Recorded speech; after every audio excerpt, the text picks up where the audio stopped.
Alex, just coming back because as we talk about Charlie Kirk, there is a lot of people discussing what's going on and this right and left mindset. Today in Europe, let's assume that when it comes to Macron, Starmer, Merz, can we say who are these people? They're left, they're right. There is nothing there. Why should we go after these sort of arguments, discussions that we know that we are wasting our time? Well, yeah, you see, I just mentioned the governments in Kiev and in Jerusalem, and they're not leftists, they're fascists.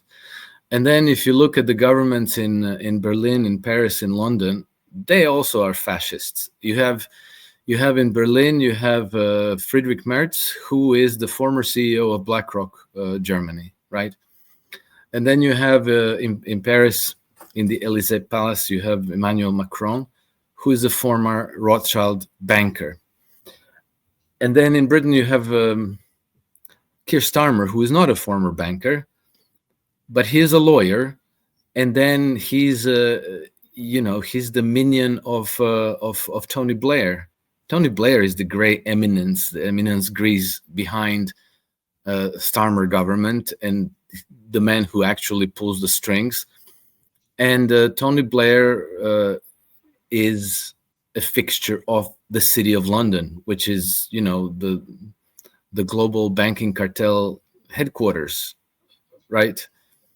And then, after he did his premiership, after he retired from being the Prime Minister of Great Britain, he got a £5 million a year job at JP Morgan as an advisor. I don't know what he advised them for, but he did deliver them the war in Iraq with his, sexed up dossier about Saddam Hussein being able to nuke London in 45 minutes. That was Tony Blair, and I think that he was the leader. He was tasked with delivering that war. George Bush and his government, they appear to have been in charge, but I'm not convinced. Tony Blair was very, very deeply involved, and they had very close tie. The special relationship. You don't know exactly how it works, but we know that they have extremely close ties, or they did have until Trump came on the scene. With all the governments, with George W. Bush, Obama, Clinton, and Biden. Alex, we had Israel attacking Qatar, and this was somehow game changing for the Middle East, for the geopolitics of the Middle East, with what's going on there. And it's not Syria, it's not Bashar Assad, it's not Lebanon, Hezbollah, it's not Yemen. It's one of the most important allies of the United States in the Middle East. And they attacked, they failed to assassinate the leaders of Hamas. And here is what Netanyahu said. And we had the Israeli ambassador to the United States suggesting that they're going to continue with this assassination mission. But here is what Netanyahu said. They should applaud Israel for standing up to these same principles and carrying them out. And I say to Qatar and all nations who harbor terrorists, you either expel them or you bring them to justice.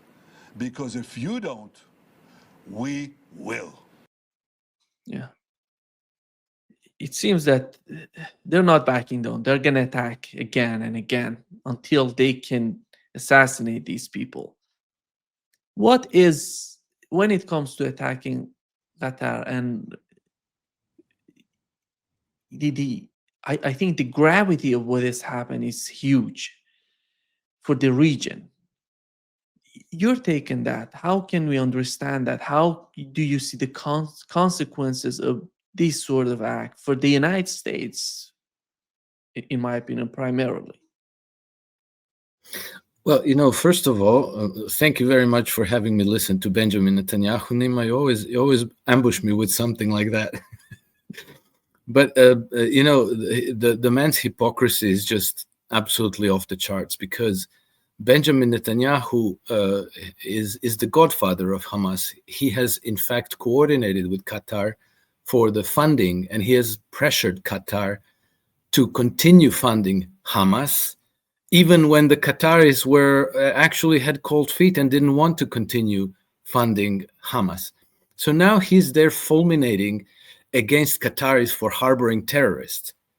That's exactly the organization that you brought to life, Mr. Netanyahu, and you insisted on continuing to fund them. For what reason? To preempt the formation of the Palestinian state. So he wanted to fund a group that they wanted to turn into, jihadi fanatics, or they predicated them as such. They wanted such a group in order to say, well, there's nobody to negotiate with, and then to make sure that the Hamas and Fatah in the West Bank didn't talk to each other, that they were on hostile terms to each other.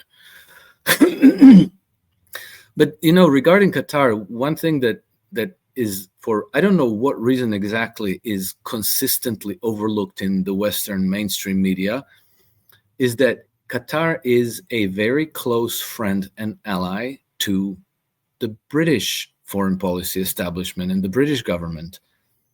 Qatar has 2 air bases that it uses in Britain, where Qatari aircraft pilots are trained by the RAF pilots. I think that Qatar is pretty much the only country in the world that has 2 military bases available to them in England, in Britain, sorry. And they are very close. They very closely cooperate in terms of sharing intelligence. And Qatar has been, the home base for this part of Hamas leadership that didn't really live in Gaza. They lived in Doha in a lap of luxury. People like Khalid Messal, Ismail Haniyeh, and the like. They traveled around on private jets, spent time in 5-star resorts. They didn't share the lot of the Palestinian people in Gaza. And when the attack happened on Tuesday in Qatar, my initial gut feeling was that this was an attack on Trump. And my first question is, who benefits from this?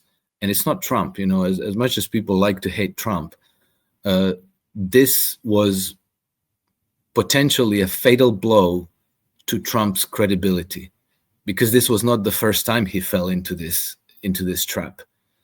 In July, Trump administration was negotiating with the Iranians, and then the Israelis attacked Iranian negotiators and killed a bunch of them. So this was the second time he fell into the exact same trap. Anyway, as I was wondering about that, then came out the news that there was a British Royal Air Force surveillance aircraft that was circling Doha for hours at the time when the attacks happened. And then we also saw that Trump was very embarrassed. He was saying, "I'm not very happy about this," and then he called the Qataris, and he made a statement about what he said. Maybe that is what he said to them, but basically the gist of it was that this will never happen again, and that they will sign a new military cooperation agreement with Qatar. And then almost immediately after that, Netanyahu comes out and he says, "No, we will do this again." So they exactly contradict Trump in this sense and challenge him, undermining his credibility. So there's that's a huge problem. But for some reason, the role of the British is never scrutinized. It always ends up passing under the radar, and all the commentary and all the vitriol ends up directed at the Americans, and now particularly Trump.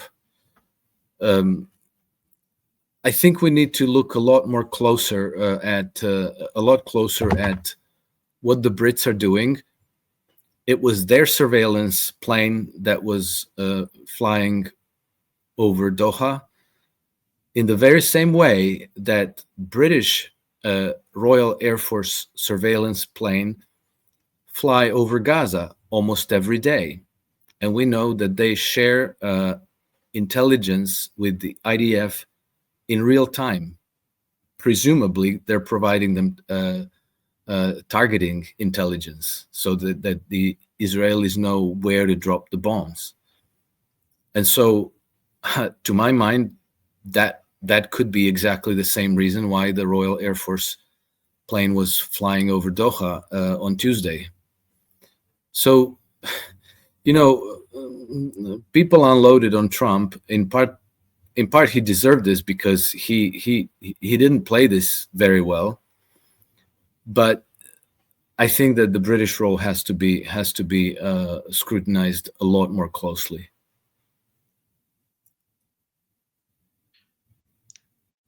I think that was we can say that they attacked, and it was in the news that they left the room, the negotiations room, for praying, and they went to pray, and that's why they left behind their cell phones that Israeli attacked them. But in my opinion, that was a huge intelligence work in that, and who's behind that? It's the biggest question. There's some rumors that the Turkish intelligence would somehow Yes. manage to inform them before it happening. But it was the final minute, the final moments of the attack. That's why they couldn't manage all of this evacuation from the scene. Yeah, correct. Apparently, it was the Turkish MIT who informed the Hamas delegation or the Qataris that the attack was coming at the last moment, so they were able to avoid it and survive. I don't understand why Trump and his people tried to own this and to say that, oh yeah, well, actually, it was Netanyahu who said that the Americans gave a green light to the attack. And then Trump said, like, well, we informed Qatari ahead of the time. But as it turned out, they informed the Qataris 10 minutes after the attack had already happened, which means that they didn't know either.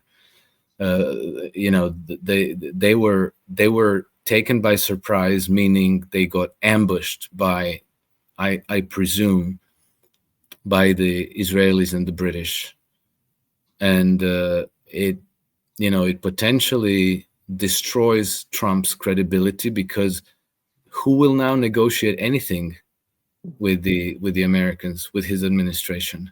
You're putting your life at risk if you negotiate with them. And even if Trump is not doing it, even if it's not Trump or Hegseth or how do you call it, Marco Rubio or Witkoff, but maybe their administration is so infiltrated by spies and informants that they can't even negotiate anything with anybody without the Brits or the Israelis knowing about it. Then that's a massive problem for them to address. But we'll see what happens, because I think that the Qataris will have no alternative, no option but to try to patch up with the Americans. I think that maybe they will have to rethink their relationship with the British, because like if I know that the British aircraft was overflying Doha at the time of the attacks, then they know it. The Russians know it. The Americans know it now. The Hamas people know it. I think that the silver lining in the event is that it has shed some light at who is the peace arsonist in the region, and the top of the list to my mind is always the British foreign policy establishment. I want to make sure to underscore that it's the British government, not the British people, because as people become more and more aware of the British role, we have to understand that also the British people are being kept in the dark about this and lied to and propagandized, because the conflict between the two systems of governance is not just against foreign nations, but it's also against your own population. And now we see social uprisings kind of gather momentum in the UK as people start realizing what is being done to them as well.